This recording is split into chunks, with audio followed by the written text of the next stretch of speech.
BB news ચેનલમાં આપનું સ્વાગત છે। હું છું અજીત ઝુપેલવાલા। સમાચારમાં વાત કરીએ તો મોહરમ નિમિત્તે યાકુતપુરામાં વર્ષોથી ચાલતી આવતી નિયાઝની પરંપરા યથાવત।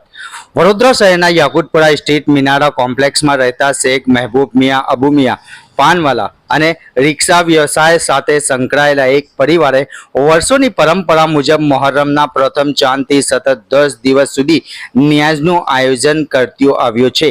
પરિવારના જણાવ્યા અનુસાર તેમના બાપ દાદાના સમયથી ચાલી આવતી આ પરંપરા આજે પણ શ્રદ્ધા અને આસ્થાપૂર્વક નિભાવવામાં આવી રહી છે। આ પ્રસંગે આયોજકે જણાવ્યું હતું કે અલ્લાહ પાકે મને આપ્યું છે તેથી હું લોકોમાં નિયાઝ વહેંચું છું। વર્ષોથી આ સેવા કરી રહ્યો છું અને ઇન્શા અલ્લાહુલ અઝીઝ આગળ પણ ચાલુ રાખીશ। તેમને વધુમાં જણાવ્યું હતું કે નિયાઝમાં કોઈ પણ જાતના ધર્મ જાતિ કે વર્ગના ભેદભાવ વગર દરેક વ્યક્તિનું સ્વાગત કરવામાં આવે છે। દરરોજ મોટી સંખ્યામાં લોકો નિયાઝનો લાભ લેવા આવે છે અને લોકો શ્રદ્ધા અને આશા સાથે અહીં પહોંચે છે અને અલ્લાહ પાસે પોતાના પરિવારની સુખ શાંતિ અને સમૃદ્ધિ માટે દુઆ કરે છે। સ્થાનિકોમાં પણ આ પરંપરા પ્રત્યે વિશેષ લાગણી જોવા મળે છે।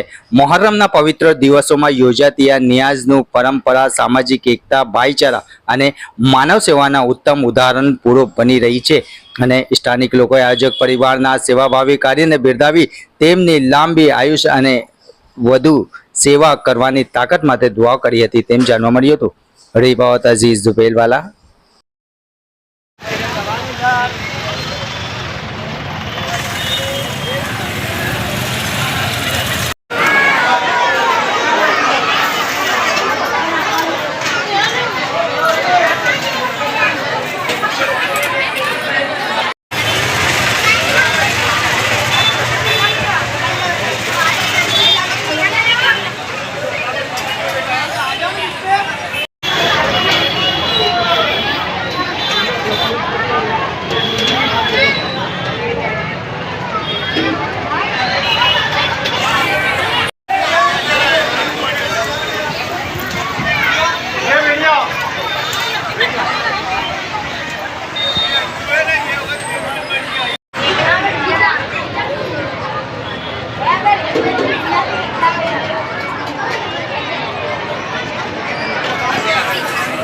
ઘંટી છે તેમને ક્લિક કરો જેથી અપડેટ ન્યૂઝ તમારા સુધી પહોંચી શકે।